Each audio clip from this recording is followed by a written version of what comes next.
नमस्कार दोस्तों। है वेद। वेद के बारे में हमने सुना तो है, लेकिन हम इसके बारे में कितना जानते हैं? वेद जिनमें देवताओं की स्तुतियां, वास्तुकला, दर्शन और आयुर्वेद ऐसी अनेक प्रकार की विधाएं हैं। इस वेद के बारे में हमने सुना तो है, पर हम कितना जानते हैं इस वेद के बारे में? तो चलिए जानते हैं इस वेद के बारे में कि क्या है ये वेद, इसकी उत्पत्ति कहाँ से हुई।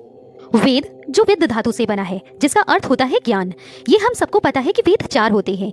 ऋग्वेद, यजुर्वेद, सामवेद, अथर्ववेद, ये 4 वेद हैं, जिन्हें कई जगह वेद त्रयी भी कहा जाता है, जिसके अंतर्गत जो प्रारंभ के 3 हैं वो वेद आते हैं। और हम देखें तो इसका आविर्भाव कैसे हुआ, तो वेदों के लिए वाक्य प्रयोग किया जाता है अपौरुषेय, अर्थात वेद किसी व्यक्ति मानव मात्र की रची हुई रचना नहीं है, और इसीलिए हम वेद को लोग कहते हैं श्रुति शब्द का प्रयोग किया गया है, जो सुने गए हैं। ये जो हमारे महर्षि हैं, उन्हें ये ज्ञान अपनी तपस्या के माध्यम से प्राप्त हुआ है, और जो उन्होंने हमारे समक्ष मंत्रों के माध्यम से प्रस्तुत किया है।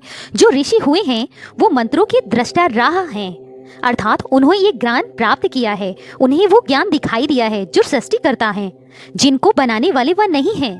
इसीलिए वेदों को अपौरुषेय कहा जाता है, जो कि किसी भी व्यक्ति के द्वारा नहीं लिखे गए हैं। और वैदिक साहित्य का सर्वप्रथम ग्रंथ भी वेदों को ही कहा जाता है। और यदि आपने मनुस्मृति पढ़ी है तो आपने उसमें ये जरूर पढ़ा होगा कि वेदों खेलो धर्म मूलम, अर्थात सभी धर्मों का जो मूल है वो वेद है। सबसे पहले बात करते हैं हम ऋग्वेद की, जिसमें मंत्रों के माध्यम से देवताओं की स्तुतियां, पूजा अर्चना की जाती है, वो यजुर्वेद।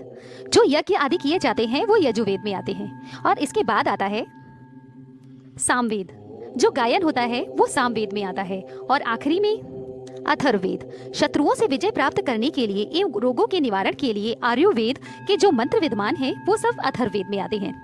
आशा करती हूँ ये जो मैंने साधारण और सरल तरीके से आपको वेदों को समझाने का प्रयास किया है वो आपको समझ में आया होगा, और इसी तरह के अन्य विषयों पर भी आप ज्ञान प्राप्त कर सकते हैं। इतना समय देने के लिए धन्यवाद। पसंद आए तो हमारे चैनल को लाइक और सब्सक्राइब करें। धन्यवाद।